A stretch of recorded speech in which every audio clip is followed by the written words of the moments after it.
Yeah, it's just it's pretty simple. Another poor start. Really did us in.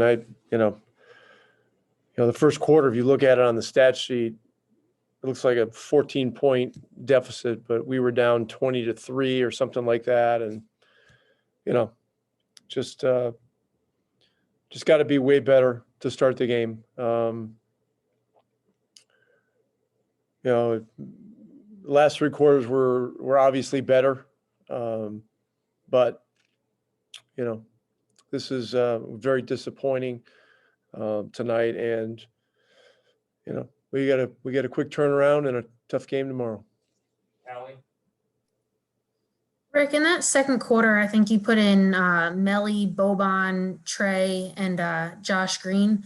What were you trying to do there for the energy or for the rhythm, or what was the goal with that lineup? To play better basketball, really. I mean, look, Boban is always a possibility to go in the game. Tonight with Redick and Richardson out, I viewed Green as being in the mix in the rotation. Burke he's just been great. I mean, he's been working his butt off to stay ready. He's a positive voice in the locker room. He's encouraging everybody, and the guy's not even playing, and I just, we all felt, the whole entire coaching staff felt like he was really going to be ready to play and help us tonight. And he did in a big way, and, helped us get back into it. But,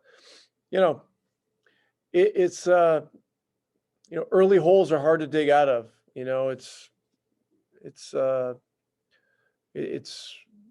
It's tiring talking about it over and over again. But we've got to be better, and we're going to have an opportunity in a pretty short period of time to try to do that tomorrow.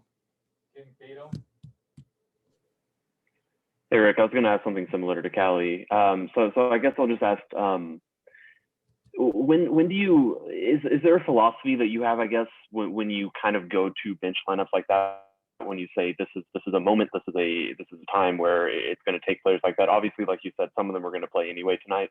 But I'm just curious, generally, when do you feel like it's those players are needed? I mean, look, all those guys were going to play tonight. And I didn't play Kleber in the second half because it didn't appear to me that he was moving well.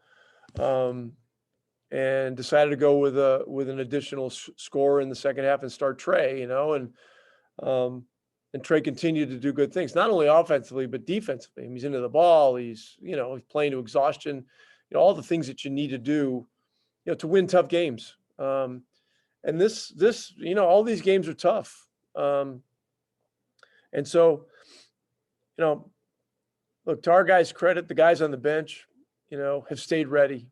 They've worked extremely hard. They do extra work. There's not a lot of practice time. And so they're doing the maintenance, with the help of our player development coaches and stuff like that. And, that was great to see. Green gave us great energy. We just got to get off to better starts. Hey, Rick, do you know anything more about whether or I don't know who's playing tomorrow. Don't ask. Don't anybody ask. Don't ask. I'm tired of all that stuff. All right. We'll do one more, Kevin. Rick, how does this team continue to learn and grow from these kinds of experiences where obviously any team can get beat on a given night, but getting off to better starts and playing against competition that's a little bit less and being better in those situations?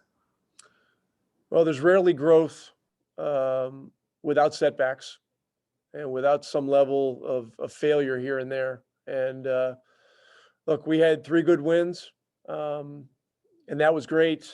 And I think human nature got us a little bit too. Sack played last night. No Fox. No Bagley. Those things are hard to factor. How your team is exactly going to feel about playing in that type of situation. But look, it's an NBA basketball game, and you step between the lines, there's gonna be a high level of competition. I don't care who the team, I don't care what their record, any of that stuff. So look, this is one we got to learn from. We're still a young team. We're not an excuse team, and I try not to get into a lot of that stuff, but this has got to be another thing that we learn from.